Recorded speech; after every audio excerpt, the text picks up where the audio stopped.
Hey everybody, it's the Prez, Lawrence Presman, co-founder of WagerTalk Media, and excited about this show. I love talking NFL. And of course, I've got two incredible guests with me, Ralph Michaels at CalSportsLV, the man with the pen, and Matt Joseph at Mid-Major. Matt, you can find him at sportsmemo.com. I want to welcome both of you to the show. We're talking NFC North. I know, Matt, last week you wanted to talk NFC Central. Ralph and I tried. It was a pretty quick conversation. How are you, Matt? I'm doing good. I wanted to give you guys a challenge because you're both so good and so knowledgeable. I figured let's mix things up a little bit. You know, Ralph, who do you think is going to win the NFC North? You know, I'm going to bet that it's a tie. Four-way between the four non-existent teams that play in the non-existent division. How are you, Ralph? What's going on? Great work today at the 1 p.m. show. You, Rob Vino, and Drew Martin, really fun listen. Great stuff, dude. Yeah, you know, for those that don't watch it, there's no one that breaks down a team as far as schemes and coaches better than Rob Vino. It's like listening to coach's film. He is such a knowledgeable expert in that sport. Yeah, I mean, I'd argue that you can do it just as well, but I understand your humility, my friend. Guys, thanks for logging on. Thanks for checking us out live. We have two shows every day, 1 p.m. Eastern and 3 p.m. Eastern. Tomorrow, though, is 3 shows. We have our NASCAR show that goes at 2 p.m. Eastern.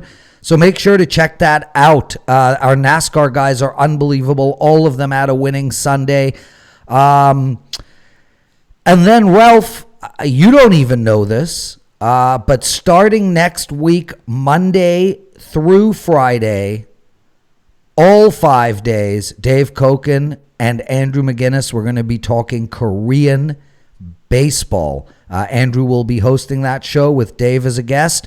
So we will be moving to 3 shows a day next week as we start getting ready for sports to come back. Hey, how are you, Cereal Dog? What's up, Chris?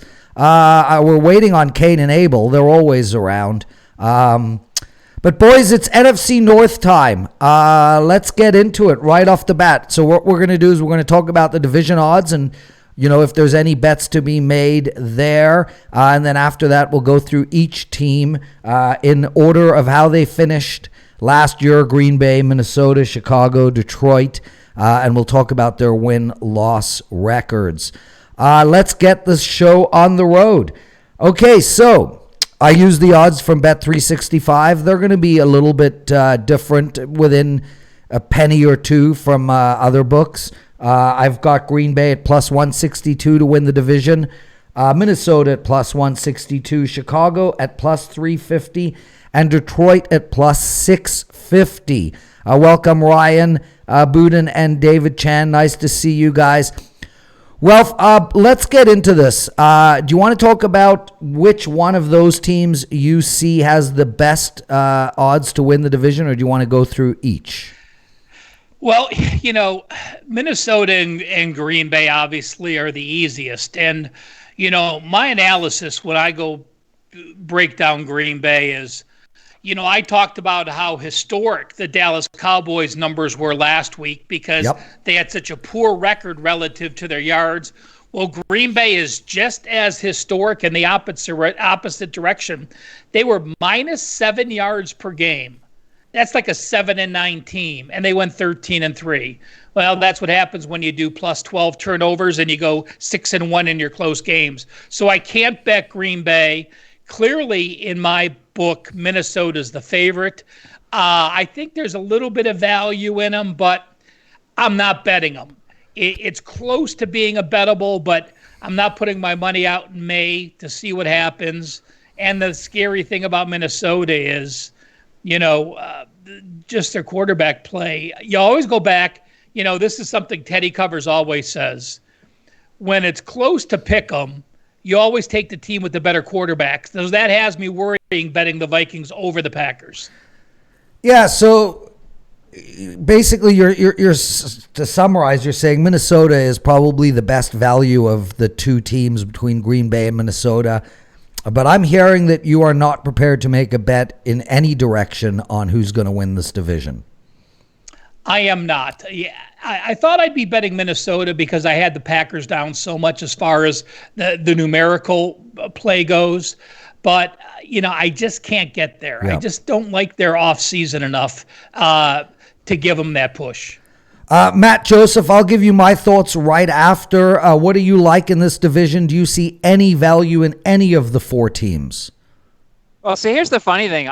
There's things I like about every team, but there's also massive problems. I don't like this offseason with the Packers, and who knows what Matt LaFleur and Aaron Rodgers' relationship still is. I can't bet Kirk Cousins, as Ralph said, because I just don't trust him in a big game. You've got a Bears team that still has a really good defense and still has some solid skill position guys, but the big question at quarterback. And then the Lions, when we get to Detroit, I'm betting a lot of overs on Matt Stafford props this year. I think he's going to have a really good season, but their defense has massive question marks, and I can't back Matt Patricia. So this is up for grabs, truly, as a division. Yeah, and that's sort of where I'm looking at this thing. I don't think this is a monster division by any stretch, and I think ultimately it's going to really come down to the games against each other. If you look at Green Bay and Minnesota, one of them sweeps the other and they win that division. And I think ultimately it's going to come down to that. And we're going to talk a little later about the win-loss records for Detroit and Chicago. And I think those 2 teams against each other are going to be very important in that regard as well. I actually do think there's value in betting Minnesota at plus 162. And the bottom line for me is, the Green Bay Packers really had a bad year 2 years ago and a bad year 3 years ago. And last year was an aberration, a 13-3 record. Ralph spoke about how that record was just not indicative of who they are as a team. I think they really are lacking in every facet of the game except for quarterback. I understand Jones had a good season last year as a running back, but I don't believe that he is a top 5 running back in the league. They really don't have a strong tight end. Their wide receiving core is lacking. Their offensive line is okay, but not world class. From a defensive perspective, Blake Martinez is going to be a massive loss. This is a team that struggled against the run last year in almost every struggle to stop the run last year in almost every game. And I think they lost their best inside linebacker and a tackling machine in Blake Martinez. So I think we're going to see a huge regression by Green Bay. And I'll tell you flat out, I would not be surprised if they do not make the playoffs. Whereas I look at Minnesota and I think, okay, they lost Stephon Diggs. Stephon Diggs was a miserable man all of last year. Anyway, I think that might be one of those add by subtraction situations. They did pick up a wide receiver in free agency, but I think they still got Thielen. Delvin Cook, if he's healthy, is still the best running back in that division, and ultimately, I think they have the best coach in the division by far. Mike Zimmer's an absolute beast. At plus 162, and Ralph, I'll go to you first because I'm going to tell people right now, I actually plan on betting Minnesota to win the division, and I think Minnesota will be the only team in that division to make the playoffs. 2 more points I want to bring up. Matt made a great point about the parity. We talk about NFL parity all the time. There is no division that is more equally balanced than here. And I'm just basing it on my power ratings. I have Green Bay and Minnesota, and this is from the WagerTalk schedule guide, free on the homepage at WagerTalk, or if you go to news and on the NFL. And I have Green Bay at 8, Minnesota at 8, Chicago at 5.5, and Detroit at 4. So if there's only a 4-point difference between the best team and the worst team, it truly is a division that's open if a team gets hot or just clicks at the right time. Matt, I look at the schedules, and this is one of the things I do. I go through the schedules and try to figure out how the teams are going to start and what their win-loss record is going to be. And Minnesota hosts Green Bay right off the bat. So let's just go through this really quickly. I think Green Bay will lose their first game. They will win their second game hosting the Detroit Lions. They will lose their third game against the Saints. I think it's a toss-up with the Atlanta Falcons. I'm a little higher on the Atlanta Falcons than most, but I think a 2-2 start is reasonable. And then they're on the road playing the Buccaneers, which I think they will lose, going 2-3. And although Houston has had a terrible offseason, I think this team is getting a lot of slack. Bill O'Brien gets a lot of bad press. This team has done nothing but win under him, and I think they lose there. So I can see a 2-4 start from Green Bay. And the reason I'm bringing that up is if you take a look at the Vikings schedule, you have the Vikings hosting the Packers. Let's call that a win. They're on the road against the Colts. I'd say that's 50-50. They play at home against the Titans. I can see that as a win. And then they're on the road against Minnesota. Then they're playing the Seahawks and the Vikings. The bottom line for me is I think Minnesota could start 3-1. I think Green Bay could start 2-4. I think if you're going to bet Minnesota to win the division, you need to bet them now. And then I think you can maybe come back on Green Bay in week 6 with some really good odds. Matt? Well, remember, the one thing I've chimed on at least the past week, and so we've done this, is we still don't know the effect of will there be fans there? Will some of these home field advantages still be home field advantages? Now, Green Bay has the built-in home field advantage, at least in November, December, Yes. whether there's fans there or not, that it's going to be freezing cold, and Minnesota's going to play inside. So that's something to consider here. And as you said, Green Bay's got 4 road games really early on, and Minnesota's got 3 road games really early on. To me, it's hard to bet Minnesota because of Kirk Cousins. He puts up really good numbers against the teams he's supposed to beat. He did that in Washington. He did that in Minnesota in the early part of his career. To me, how can he do in Indianapolis against a better defense? How's he going to do in Houston against a good defense? If there are fans in Seattle, how's he do in that loud atmosphere? So I see where you're going with this, but once again, I just can't bet on Kirk Cousins until he shows me something in a big game. Yeah, but I mean, Prez, sorry, go ahead, Ralph. I tweeted out, and this is also something that was at the WagerTalk guide, and it's pretty amazing. You talked about betting Green Bay not early and waiting. I did a schedule guide, first 4 games, first 8, last 4, last 8, and based on my power ratings with a 2-point home edge, Green Bay plays the number 1 toughest schedule, their first 8 games. Yes. And to put it in perspective, their first 8 games have a combined power rating of 74.5. That's a 9.3 power rating. Those are teams better than Green Bay. Their last 8 games, they play the number 31 schedule in the league. Those 8 teams are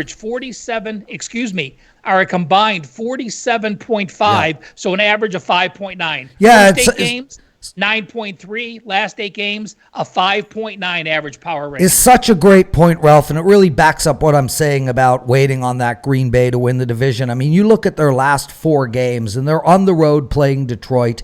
Then they're hosting the Panthers, they're hosting the Titans, and they're on the road playing Chicago. Those are 4 legitimate winning opportunities for them. So I'm with you. I think their season's one of those like inverted messes where we're gonna have Aaron Rodgers back at the podium saying, "Relax, everybody, relax," because I hear what you're saying, and I think they're going to start off slow. And look, they're hosting the Eagles, and their last 6 games, I've already told you 4 of them. Before that, they're hosting the Eagles and they're hosting the Bears. They've got a 6-0 opportunity towards the end of the season, and we'll talk about and Jacksonville. Yeah, and Jacksonville. So no, it's and the Colts. So I mean, you're looking at potential 8-0 ending to the season for Green Bay. There's, I'm sure they're going to lose 1 or 2 along the way, but 6-2 ending minimum for Green Bay. Welcome to the show, Brian, Abel, Carmine. We love having you. Thanks always for joining us, my friend. It has not gone unnoticed by the higher ups, I'll tell you that. Matt, so you're not seeing anything from a division perspective, correct? I'm not right now, especially not at the price. I mean, look, I'm going to try as we go through each team to make a case potentially for each team. But at this price, I'm not backing either team at 7-4. Once again, we talked about it last week. I don't want to tie up my money per se all the way now for a season that we still don't know how long it's going to be, how many fans there's going to be, how much practice these teams are going to have. So the value's not there right now. If something changes, if there's some sort of transaction that happens, I don't know. But to me right now, like Ralph said, there's no value right now in locking it up. That's not to say as we get to August or September, we find out there's fans, we find out that they have a normal training camp, that might change, but right now, nothing for me. He's Matt Joseph. Sorry, Ralph. Sorry. Well, I want to add one more point. One thing I do when we're going through divisions and I look at win totals, again, I have all my power ratings done, so I have a projected line for each game. But what I do is when I go through the teams, I want to put how many games that they're a favorite or a dog up to 3. So that's a wide range. And then how many games they're a favorite of 3 or more. So that gives you an idea of what their best scenario is, what their worst scenario is. And to back your point on Minnesota, Minnesota is a favorite or a dog of 3 or less in 15 games. With 5 games of 3 or more. So that gives them 20 games added together. Green Bay is 13-5, so that's 18.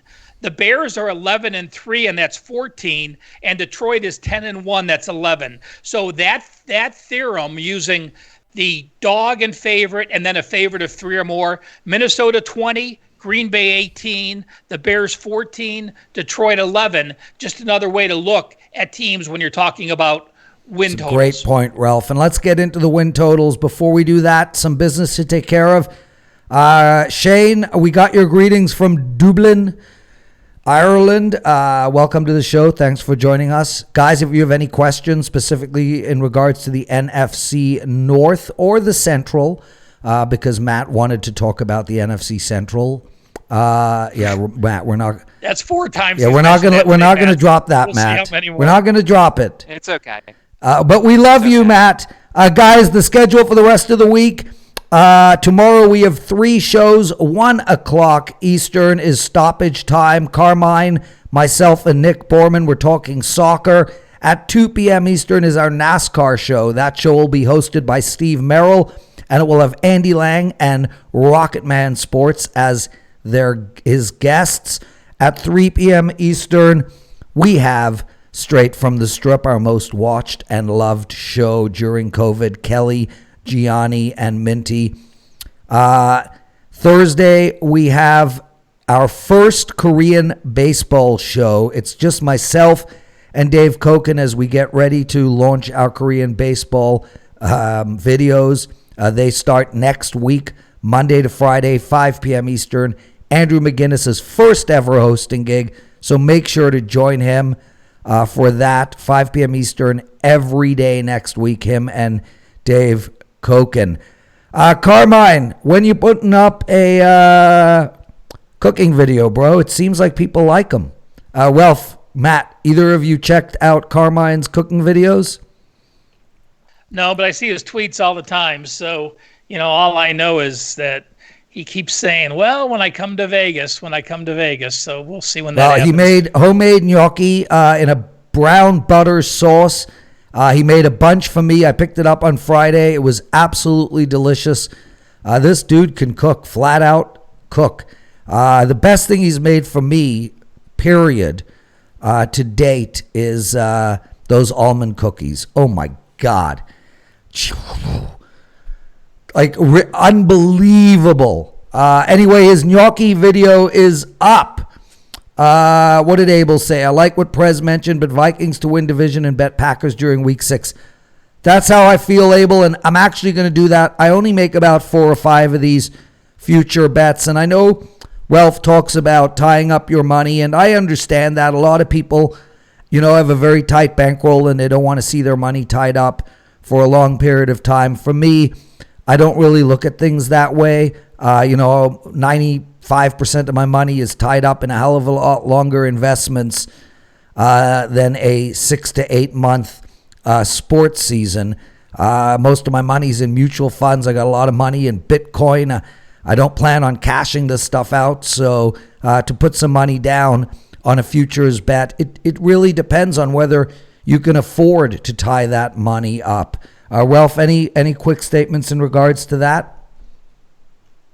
No, yeah, I agree. I think there's times where there's value, and like I said, this is just one of those conferences. So, and if there's not, if there's not football, the thing that you look at is who has those tougher road games early. So, I mean, if there are not fans, that actually does help the Packers early, having that tougher schedule with a lot of road games, especially dome games. Their first 5 road games, 4 of them are domes: Minnesota, Detroit, Houston, and no, San Fran's not a dome, excuse me. So 3 of their first 4 are domes. So that actually would help the Packers with no fans early. He's Ralph Michaels at Cal Sports LV, Matt Joseph at Midmajor Matt, and of course I'm the Prez, Lawrence Presman at Prez WagerTalk. One more episode left of The Last Kingdom for me.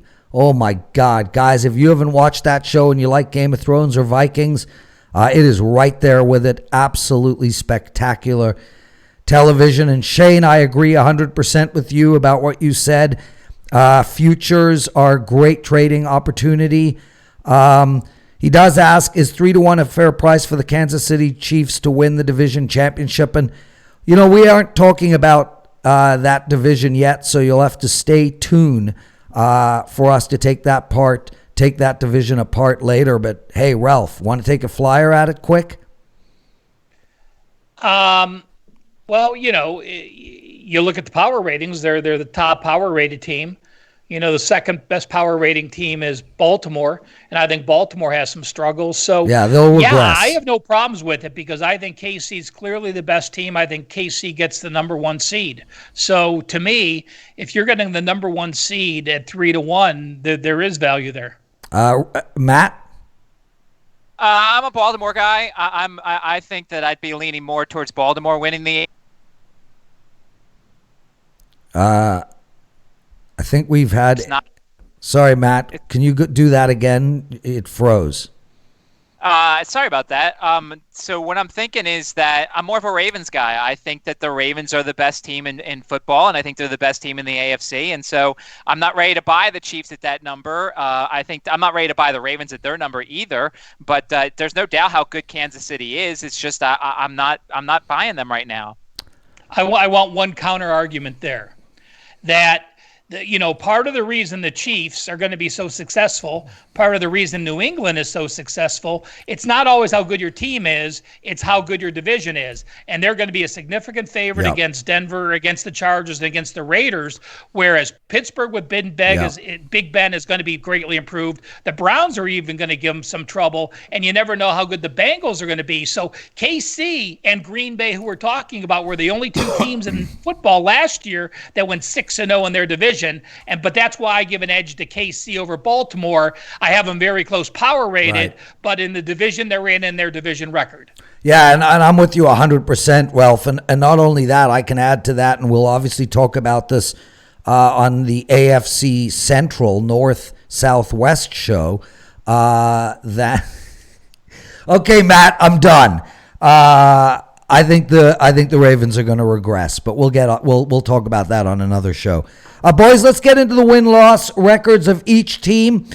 Green Bay at 9, Minnie at 9, Chicago at 8, Detroit at 6.5, and let's start with Green Bay right off the bat. Matt, I'll go to you first. 9 wins. I've already mentioned that I think they're going to start the season off slow, but I do see 6 wins in their last 8 games at a bare minimum. It's really interesting here because I actually think Minnesota and Green Bay are going to get over the number of 9. And yet I'm not impressed with really either team. And they have a tough schedule. They've got, Houston and Indy, San Fran. But I like over the total of 9 wins. I'm not going to bet it. I'd rather wait to see what I'm being offered around week 6. But I can see a way to 11 wins for Green Bay. Yeah, I mean, I'm not quite as high on Green Bay. To me, you look at this offseason, Aaron Rodgers is saying the right things with regards to the drafting of Jordan Love, but we know how poor outside of Devontae Adams their wide receiving group is. The A.J. Dillon signing's a very good draft pick, excuse me. I think he's going to add to that offense. But to me, you mentioned Blake Martinez. I think their defense still has some holes. Yep. We talked about it a little bit in that first 8 games. Now, a couple of these teams in this division, they have a bye in their first 8 games. So I use that arbitrary number of, let's say there's no fans for the first 8 weeks of the season. Green Bay's got the 3 home games, the 4 away games. They'll be done with Minnesota very early. So if either team is rusty, let's say practice is short, it could affect them when it comes to these early games. The Green Bay you see in week whatever, 5 or 6 is not going to be the Green Bay you see in 12 and 13. I like to, we brought up this last week, I like to look at some potential flat spots. You mentioned that Falcons game.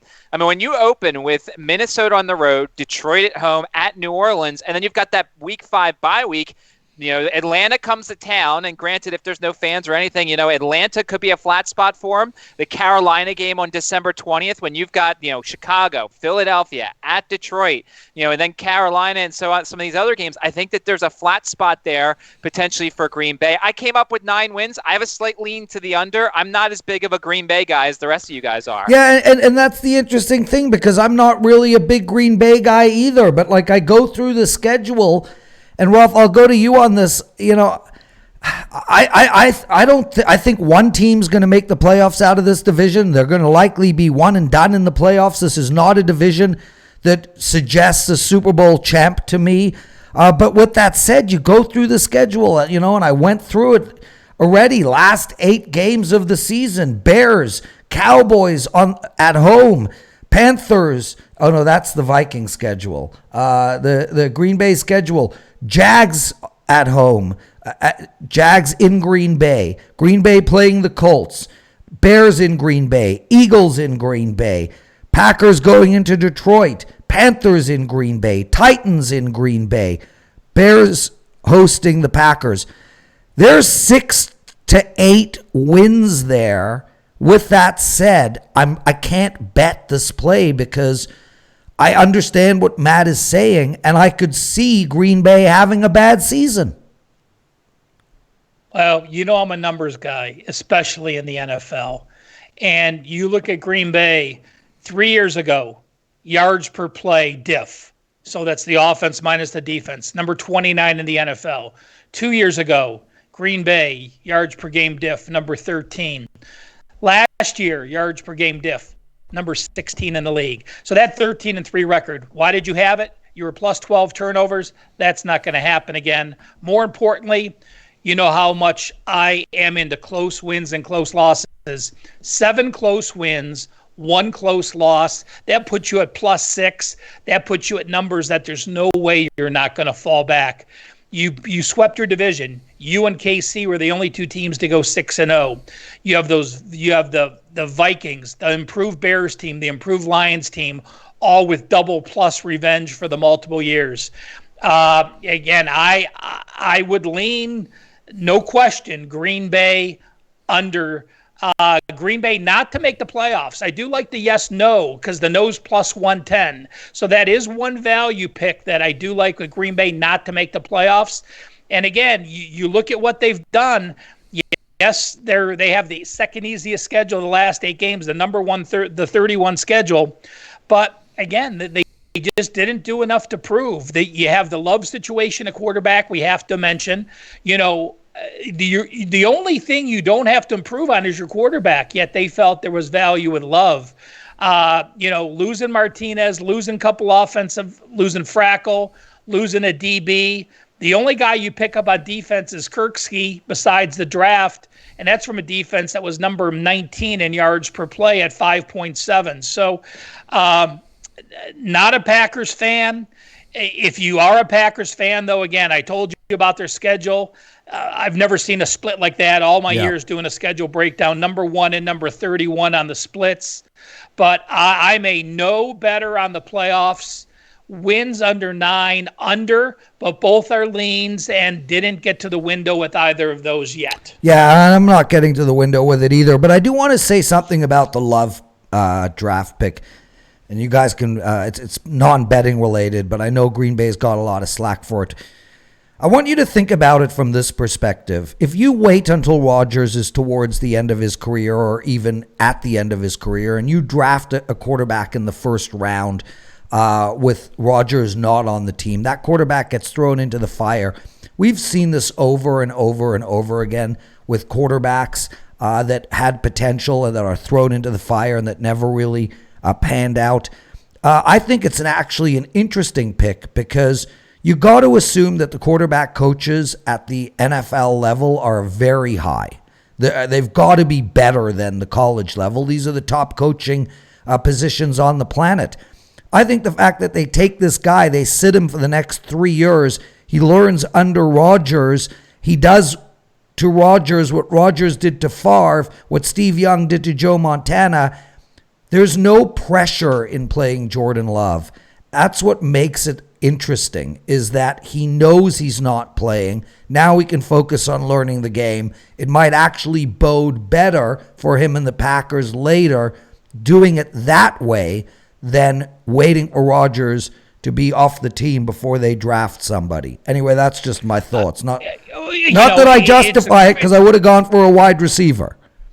Well, I would have too, but you make a great point because this is the same Green Bay team that drafted Rodgers out of California, number 1 in 2005, and he threw 16 passes in 2005, 15 passes in 2006, 28 passes in 2007, all in a mop-up role under Favre, and then finally in 2008, after sitting for 3 years, he got his start. So if any program shouldn't give their GM grief for the draft, it should be the Packers because of what it gave them. But again, you know, when we're betting them, we want the instant gratification of what can you do for me now as far as this team's concerned. Yeah, Scott Brown just put up that Rodgers is 47-18-1 against the NFC North.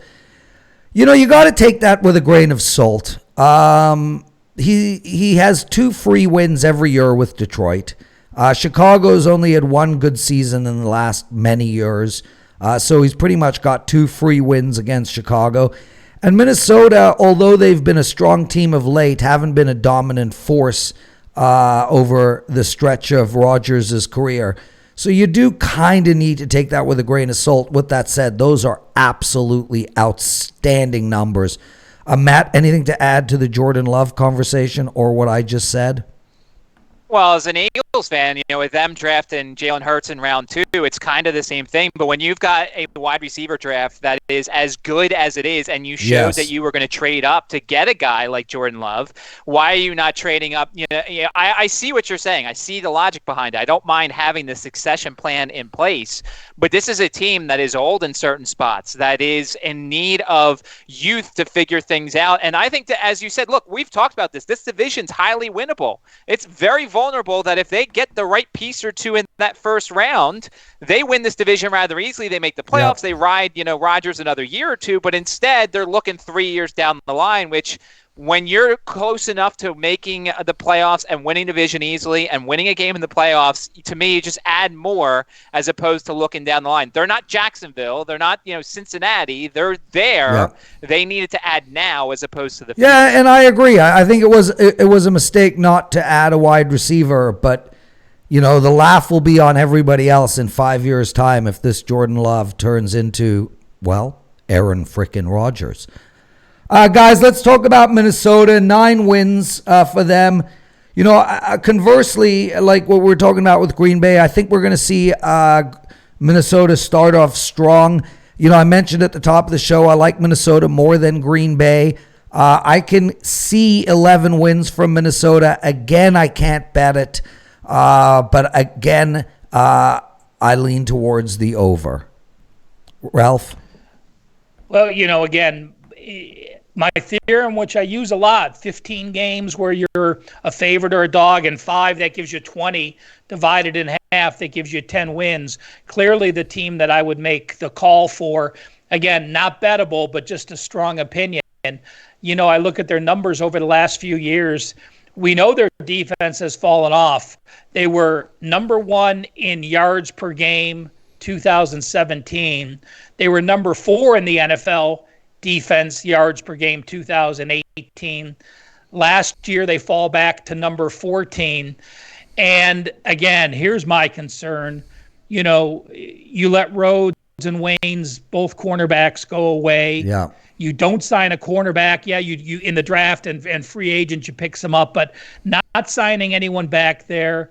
You know, Everson Griffin and Worley, and then you lose Alexander as well, another cornerback. And, you know, your only two defensive guys you pick up are Pierce and Wilson. So, you know, that kept me from backing Minnesota. My numbers say, you know, I look at close wins last year, 3 close wins, 3 close losses. So that plays right to their 10-6 schedule. They were plus 11 turnovers. That has me expecting them to fall back a little bit. Getting Green Bay at the opener at home, does it help them or hurt them? Well, again, Rodgers knows Minnesota as well as anyone. So, you know, we'll see what happens there. But I would lean, again, this is my top team in the division, but I like the Lions and I like the Bears coming up. So this wouldn't surprise me if the winner of this division has 8 wins, 9 wins at most. He's Ralph Michaels. You can find him at WagerTalk.com. Matt Joseph.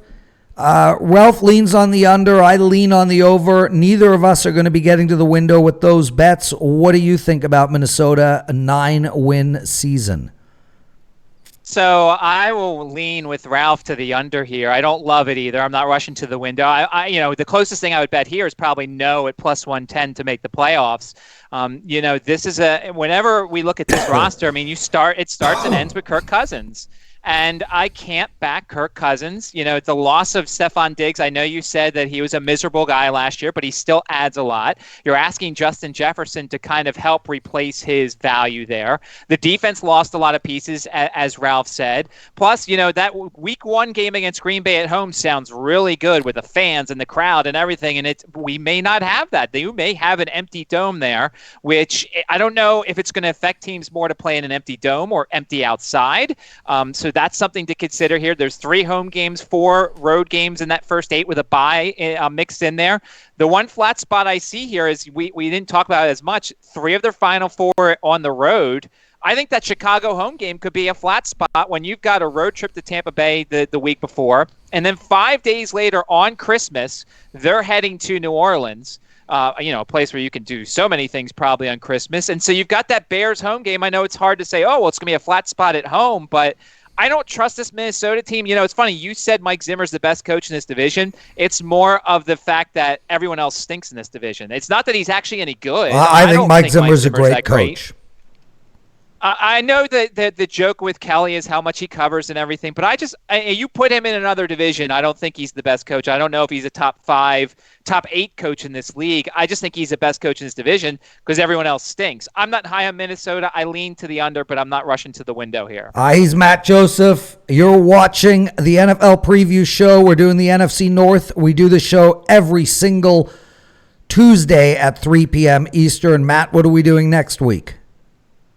We will do the NFC South next week. Oh, for sure. I set you right up for the Central, dude. Nope, not doing that again. Okay, boys, let's talk about Chicago. 8 wins. You know, Ralph, really interesting part of the Chicago situation is their start. They're on the road playing the Bears, then they're at home playing the Giants. We can see a win in both of those games. They're going to struggle against Atlanta, but it's winnable. And then they have the Colts at home. They could literally start the season 4-0 or 3-1, which would be amazing. And then they have the Panthers. With that said, they got the Bucks, the Rams, the Saints, the Titans, the Vikings, and the Packers all in a row after that. I look at this team and I think to myself, is there a worse quarterback than Mitch Trubisky in the league? Maybe. His name might be Nick Foles, and he's also on that team. I see you shaking your head, Matt. Nick Foles has done nothing ever as a starting quarterback. I understand he went to the Super Bowl and won it. I get it. His numbers weren't outstanding then either, but we've been down this path already. We've tried Nick Foles as a starting quarterback. It did not work. I am not a fan of his. I'm not a fan of Trubisky's. I'm not a fan of Nagy. I think this team is a disaster. I am actually betting under 8 wins. I can, at the most, even with their easy start, I can't get past 7 wins, Ralph. Well, I want to jump back just to one thing, and that Matt said with Minnesota, and you said, well, Zimmer, all he does is cover at home as a home favorite. Yeah, let me just talk about that. Since 2015, as a home favorite, the Vikings are 21-8-2 against the spread. That's 72.4%. They're 27-6 straight up at home. So if any team's going to be affected by no fans, I think clearly it's Minnesota, because they get more teams to jump off sides and extra penalties. So that was the last point with this. Great point. I completely disagree with Trubisky versus Foles. And you say all Foles did is get him to a Super Bowl with a good defense. Well, guess what? The Bears have a good defense. And when I look at Foles, he has over 61% completion. He's got 75-32 ratio. To me, Foles will take care of the ball. He'll make better passes than Trubisky did. And I'm looking at Trubisky's numbers, and I'm shocked that he completed 63% last year. Sounds better than Nick Foles. Because when I watched him, I thought it was like 46. And what was Nick Foles? Last year, Trubisky was 63.2. In his worst season, and Nick Foles was 61. But I get it, Ralph. I mean, I get it, man. Nick Foles is a gay manager. He's, the Trent Dilfer of this century. I understand. And hey, Chicago might be the Baltimore Ravens of this century when Trent Dilfer was around too. They've got a good defense. It's overrated though, Ralph. Flat out, they lack in secondary. They've got edge rushers. I think they're overrated defense. I'm still sticking to under 8, and so is David Chan. So, Ralph, I go back to you, and then we'll go to Matt. Sorry for interrupting. Well, I look at the Bears. I have them 11-5, 11 as a favorite or a dog of 3, and 3 that they're a favorite. So, while that puts them at 7, I don't think their defense is underrated. You were number 4 in points per game. You were number 6 in yards per play last year, and that was with 3-and-out Trubisky. If they can get any amount of drives, they'll be on the field 10 to 20% less time. Good point. They're going to have less plays, which is going to improve their yards per game and their points per game. This same defense, in 2018 was number 3 at 17.7 yards per game. So your defense last year, even as much as you were on the field, only allowed 18.6 yards per play. So can Foles get you to 20 points per game? We'll see. I look at their schedule, and your first 6 games, you are a favorite or a pick 'em in 5 out of 6. You got Detroit, you got the Giants, you got Atlanta, you got Indy, you got Tampa Bay, you got Carolina. So before you face the Rams, you're in a very good position. But again, they didn't have a first-round pick. The draft jumps out and bothers me. You don't have your first-round pick because of Khalil Mack. Now, was that worth the trade? We'll have to see, because they're going to have to get a crown to really make it worth it. And then they pay all this money to Jimmy Graham, which was crazy. Yeah, he's way And then past. they draft 2 tight ends. Their first pick in the second round is a tight end out of Notre Dame. Then they pick another tight end in the 4th round. So you pay Graham and then you draft 2 tight ends. I don't get that. I don't like the management part. You gave a 4th-round pick for Foles, and a 4th-round pick isn't great, but you're eating $21 million of his contract. Insane. You paid Jimmy Graham $18 million. So, you could have gotten Andy Dalton for free. You could have gotten Cam Newton for less than what you paid Foles. So the management just scares me with the decisions they made. Now, maybe they want to play 4 tight end offense, and I'm not familiar with it, and that's why they want these tight ends. So, while I think Foles will be an upgrade, I think Foles will be the quarterback this season. I do give them credit while I just bash the management. I do give them credit because there's a lot of teams that if they had a quarterback that they traded up and gave the house away for a number one pick, they would not yank him this early in his career. So I do credit him for saying, yes, we probably made a mistake. We're bringing Foles in to at least challenge and probably take the job. So bottom line, Ralph, over or under 8 wins? I am calling it 8 wins. Like I said, I think this division is going to be, Very tight.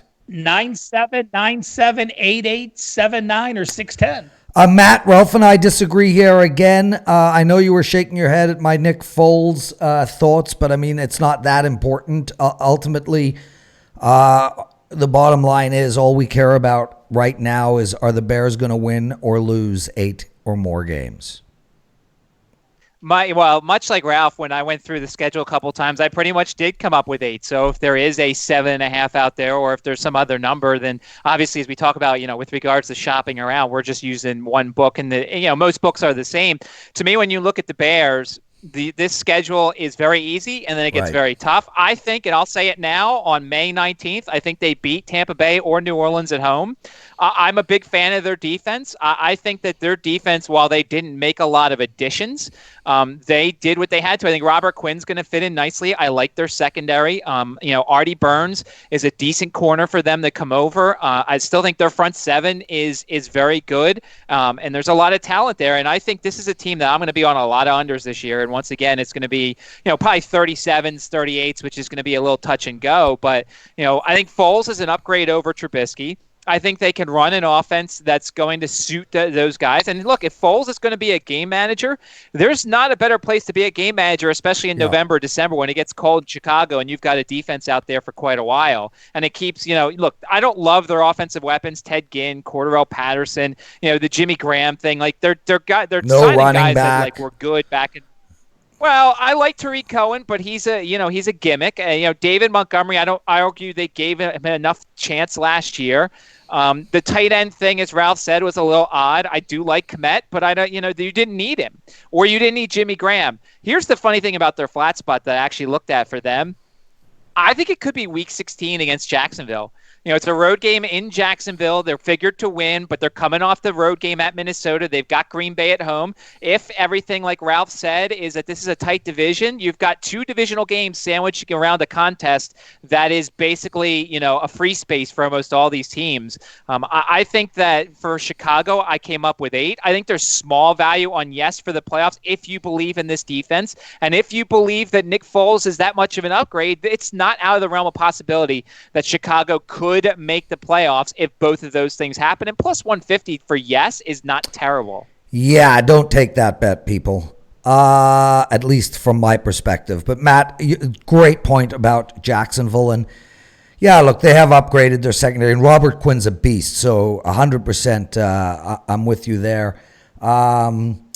But yeah, I mean, look, we're all coming up with 8 wins. I came up with 7 wins for Chicago. You guys have come up with 8. It's a 1-game difference. I think it's going to come down to probably the very first game of the season, and that is literally against the Detroit Lions in Detroit, a game I think Chicago will lose, which is where we're going next. Detroit, 6.5 wins, plus 650 to win the division. We never discussed that much, if you guys want to add there.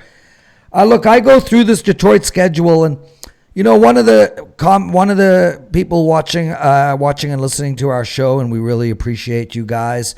Jared Schrader, Lions are overlooked, tons of talent if everyone can stay healthy. Look, there's a saying in Hebrew on Passover, and that is Ma nishtana halayla hazeh. What that means is, why should today be any different from any other day? And that sums up overlooking the Detroit Lions. They've had talent and have been overlooked correctly for a decade. There's no reason why not to overlook them again. With that said, Matt, you made a great point at the beginning of the show. You think Stafford's going to go off. I agree with you. I think their tight end is phenomenal. Marvin Jones is healthy. I think Detroit might be the sleeper team in this division flat out. I am going to be betting over 6.5 wins. I'm getting to the window on that bet. And at plus 650 to win the division, I don't know what to do, but I think it's pretty close to good value, Ralph. Well, as I said, I even though my power rating numbers have 10-1, so that's only 5.5 wins. Detroit and Tampa Bay when I were doing my power ratings. Those were the two teams that I kept going back and forth. How high do I want to put them? How low do I want to put them? Because let's remember this. This Detroit team last year, their first 9 games, Stafford only started the first 9, then he got hurt, and then they were crap. Well, they were 3-5-1 in those first 9 games. Against Kansas City, they were tied 13 at the half. They lost to Green Bay, they were up 13-10 at the half. They lost to Minnesota, they were tied 21-21 at the half. They lost at Oakland, they were down by 3 at the half. They lost to the Bears, they were down by 1 at the half. And the Arizona game? With Stafford, well, they tied that. Let's see, at the half at Arizona, they were up 17-3. And they ended up tying that game. So this is one of those teams that, we're doing a first quarter, first half newsletter at WagerTalk this year. You look at the Chicago Bears log for the first half, they were 7-2 against the spread. So they were clearly a first quarter and first half team. But they would fall apart. So again, you have to throw away those last 7 games of the season, because if you're missing Matthew Stafford, that's like missing Aaron Rodgers. You're just not going to be the same team. And they were missing Marvin Jones too, and he is a speed demon of a wide receiver. Yeah, you were 3-7-1 in close games, so you're minus 4.5 wins. That's a positive. You're minus 5 turnovers because of your mistake.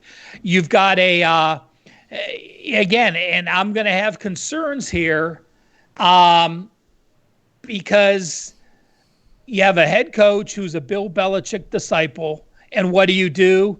You sign 5 retreads from Belichick's defense. That doesn't work. The guys that Belichick gets to work in his system will not work for Patricia at Detroit, and that's my biggest concern. Look at the turnover. You lose McKissick, Kersey, Wagner, Glasgow on offense, Harrison, Robinson, Kennard, Slay, Melvin, and Wilson on defense. You have that many new players coming in, and they brought in Kersey and Ragland and Roberts and Shelton and Trufant and Jamie Collins.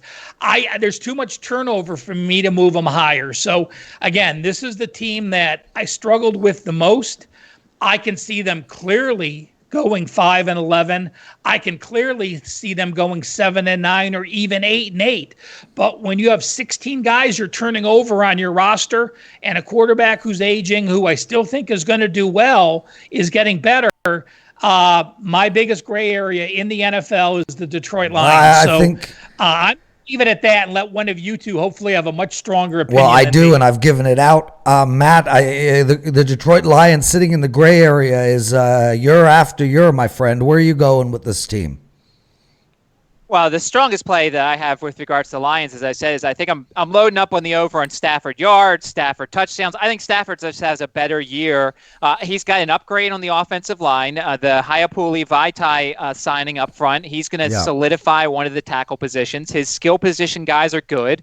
I do like the Geronimo Allison addition. I think DeAndre Swift, depending upon how they use him, will be very nice for this offense. I trust a lot of what they do. And I think, as I said, I think their offensive line is going to be better. Defensively, I'm a bit concerned, but if you're going to bring guys over in an offseason where you may not have as much contact with your coaching staff, at least you've got guys who are familiar with Matt Patricia. Now, the other question I have for them is their defensive coordinator is Corey Unlin, who comes over from the Eagles. Corey Unlin was the coordinator of the worst group of players on the Eagles, the cornerback. So how is he going to be, when he wasn't good with the corners, how is he going to be with a whole defense? So that's a big question mark for me. But how much input is he going to have with Matt Patricia as your head coach? One of the things also, when it looks to scheduling spots, I'm glad, since I'm probably going to run on the over, they play Jacksonville after a bye week. So we're not going to get any sort of unfocused situations. We're going to hopefully get a focused Detroit team going out to Jacksonville after an early bye week. So that's a win that they should be able to pick up. The flat spot for them could ironically be where the tie happened last year in Week 3 between the road trip to Green Bay and the home game against New Orleans in Week 3. Detroit doesn't have to worry as much about the fan thing. They have good fan support, and hopefully by Thanksgiving there'll be fans in the stands. But if there is an empty building, they won't be as affected as much. I like the over here. I do. I think that the Lions are going to be better than people think, but my bigger play is probably anything Stafford. I'm loading up on the over. I think he throws a ton of touchdowns. I think he throws a ton of yards, and I think he has a good year in this offense. I got one question for you, Matt. The over is juiced. It's minus 150. So would you, with the Detroit Lions, rather bet 6.5 minus 150 or 7 at even? Not that you asked me. He's the one that likes the over. So is it worth 50 cents for that potential push for him? That's why I'm asking, because there are some people that are going to have 7 at even because it's about 50 cents for each half win. I think I would like the 7 at even. I don't like laying minus 150. And when it comes to something like this, sure, it's a one game thing, like you said. But to me, I'd rather take a chance on the push and get my money back than minus 150 and not winning as much as I should. Yeah, Matt, it's going to be interesting. You like Chicago games under, Detroit games over. You got a 44 up for their first game. That seems about right. But I will tell everybody listening to this show, I'll be betting the Detroit Lions minus 125 in that first game against the Chicago Bears. Boys, so really, I'm not hearing any real bets out of you guys to win this division or on the win-loss record. I have mentioned a few bets that I'm going to make. I can't thank you guys enough for doing this show. Everyone listening, we're not a bunch... Hey, Prez? You know what? Let's let Matt get his heyday. He's got some future bets for us that are league-wide. I forgot because Let's give Matt the stage. It's all yours, baby. Well, I obviously want your expert opinions as well. But to me, when you look at the MVP, there's a couple of ones real quick that we'll go through. The MVP, I mean, look, everybody's going to talk about Mahomes, and everybody's going to talk about Jackson, and rightfully so. 4-1 for Mahomes is not terrible odds. And Lamar Jackson at 6-1. You got Russell Wilson at 7-1. I don't know about you guys, but there is some sort of sentimentality when it comes to this. Drew Brees at 25-1. We all think that, I'm assuming we all like the Saints this year to do well and to potentially, represent the NFC. Drew Brees at 25-1 in what I think everybody's considering to be his last year in the league. I think that's not terrible odds. We've talked about, you mentioned Big Ben Roethlisberger, and you guys were saying earlier in the show how much you like the Steelers. I mean, if you think the Steelers somehow, I don't think they're going to win that division, but if you think the Steelers can, recapture their heyday and the defense and everything, and you think they can win that division, Big Ben at 50-1 to win the MVP. Last year, I don't know, Ralph, if you have this. I mean, Lamar Jackson was not anywhere close towards the top of the MVP. I don't know what he was last year, but there's definitely some value, like down on the MVP charts. I don't know if you two guys have any thoughts on that. I actually think, Ralph, I'll go first. Go ahead, I actually think both are really good bets. I think Big Ben is a little bit better a bet. I think New Orleans is actually going to be in tough this year. I'm not as high on them as you are. And I think also with Kamara coming out of the backfield and their incredible wide receiver, Drew Brees has more weapons, I think, than Big Ben. But, man, you're right. 50-1 for Big Ben. That sounds like a juicy bet. Ralph? I like talking about this, but I also want to tell people, don't try to get too cute. Just like the Heisman has gone to quarterbacks, since LaDainian Tomlinson won it in 2006, the only running back to win it in that stretch was Adrian Peterson in 2012. So if you're going to bet the MVP, people are going to talk McCaffrey.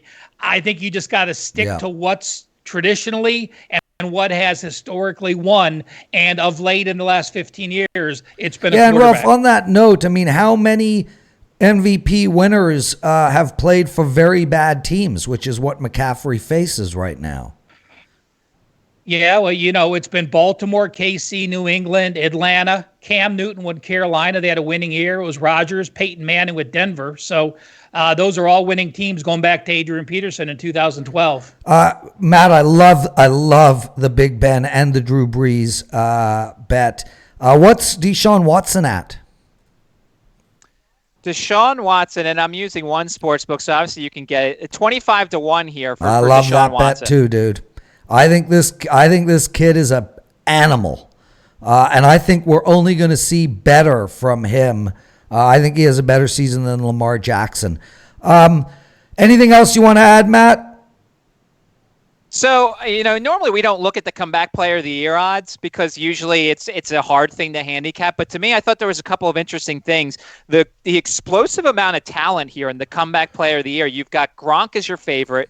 You've got Big Ben up there at 4-1, at least the book I'm looking at. Alex Smith, who I don't think will see the field. Matt Stafford, who if you like him as much as I do and as Prez does, at 7-1, that's not terrible. J.J. Watt's on there. A.J. Green is on there. Deshaun Jackson, Myles Garrett. Like, if you were ever to find a year potentially to put something down, and look, I like to dabble in the future. I'm not going to ever put, a big time amount, especially, with that 50-1 for Big Ben. I think it's worth, whatever your unit size is, a small amount, just to dabble, just in case. Because, if the year goes on and let's say Big Ben has a really good year, you're not getting 50-1 odds on something like that. So to me, when I look at comeback player of the year, AJ Green at 14-1 is really good. Stafford at 7-1 is really good because I think Stafford's going to have a really good year. Everybody's just going to hand it to Gronk. But do you guys see Gronk? And I know we'll get more into this next week.